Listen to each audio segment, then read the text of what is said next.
How's it going, everyone? It's me, Vivi, and welcome to another Ratchet & Clank related video. A designer at Insomniac Games who goes by the name Josh Leman, well, he's creating a Ratchet & Clank game in Dreams.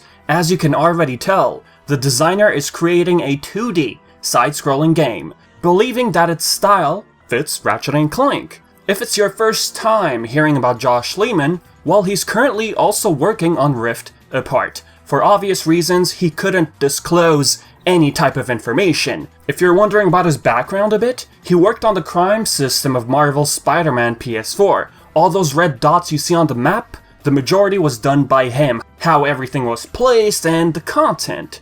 He also designed 2 planets for Ratchet & Clank 2016. He didn't specify which ones. He also worked on Sunset Overdrive's open-world enemy encounter. Josh Leman started as a QA tester during the Resistance 3 days. Leman, during the livestream with Media Molecule's Tom Dent, the community manager, well, he stated that Dreams allows you to learn so much pure creative imagination going on, and he's not mistaken. By the looks of things, Dreams is really something huge. He even goes on to say it's as powerful as Insomniac Games' engine, which ran Ratchet & Clank 2016. It's not the Unreal Engine 4 as many of you perhaps would like to believe.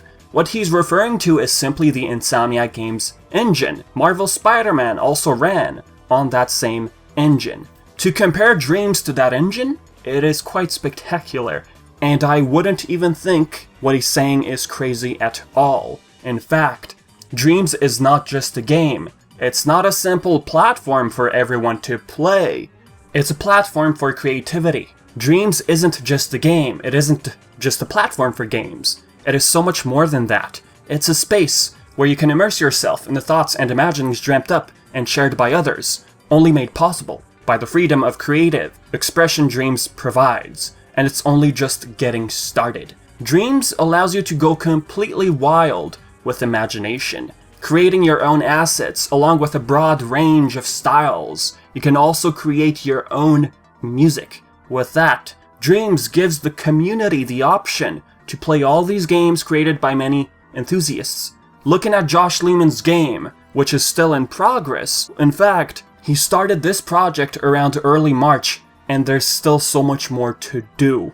As you can see, it's still set to private, so it is not yet available to the public. However, Leman was kind enough to give us a little showcase of what he's been working on for months. He calls his game Ratchet & Clank Bullet Heck. I'm kind of wondering if he threw an innuendo in there? What do you think? As for the description, here's what it states. Save the galaxy from Dr. Nefarious in this intense 2D scrolling shooter. Time to go commando blasting enemy bots for the max score. This game is designed for single player. Work in progress, still set to private. The more you progress through the game, the more you shoot, the higher your multiplier gets, the more points you get in the end. Looking at the atmosphere, this is set in Metropolis, a cornerstone city in the world of Ratchet & Clank. As for Ratchet's model, that's actually one of the community's assets, more precisely done by Cdel96. Just looking at how his model is being showcased, I'm blown away. Cdel94, you are something. This is really well made. From his walking to swinging his wrench around, I adore it so much. Another model by the same user, Dr. Nefarious. Leman used this model as well, but altering it just a little by adding a cape. The cape, fun fact, it reminds me of an old piece of concept art for a pure arsenal. I always wondered why Nefarious would even wear a cape in the first place. But looking at him with an actual cape on, it gives him a new flair. There's even a model of female Lombax, a new character people have been going crazy over. Again, he couldn't share anything about this character, obvious reasons. Now, as for the music choice for the level, he went with Metropolis. Now, looking at the tweets when Media Molecule announced the livestream, well, user Kelly thought it'd be no problem to have her recreation of Metropolis in Dreams being used for this level. Leman did exactly that. The music sounds fantastic, by the way. I want you to hear a little snippet. If you want to hear the whole thing, extended, I'll leave a link to Kelly's Twitter in the description below. Yeah.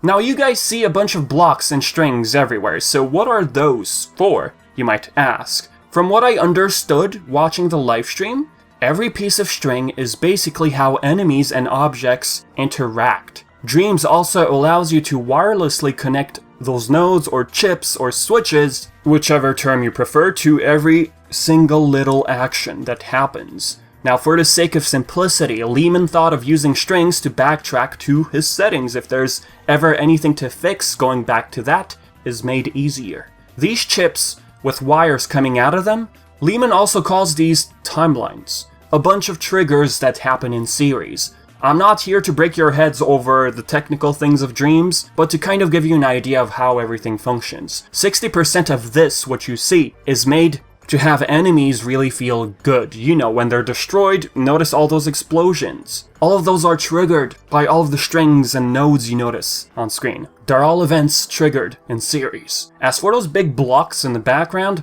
those are for collision. You don't want Ratchet to disappear in the background. Since this is 2D side-scrolling, the box behind Ratchet, the small cube thing, it tells us that enemies can cause damage in that specific area. But why not his whole body? Well, Leman thought the game should have a sense of fairness to players. His original idea, in fact, was to have Ratchet with only one hit point. But in the end, he thought it didn't feel like Ratchet and Clank because Ratchet was dying way too quick, even by small, tiny bullets. Now, there's no death sound yet, so I really wonder what he's gonna go with. This game won't have the Groovatron from what I heard. No opportunity to use it here. It's pretty much point and shoot, right? Plus, a Groovatron would be a nightmare according to Leman. You saw all those strings, you saw all those switches and timelines. Imagine animating a Groovatron. Now, the game will not have Ratchet blasting off to different planets and all. You know, all those animations the past old games had. He said that would take another 6 months. As for the end of level sequence, Nefarious arrives. He's still not really moving or attacks, you know.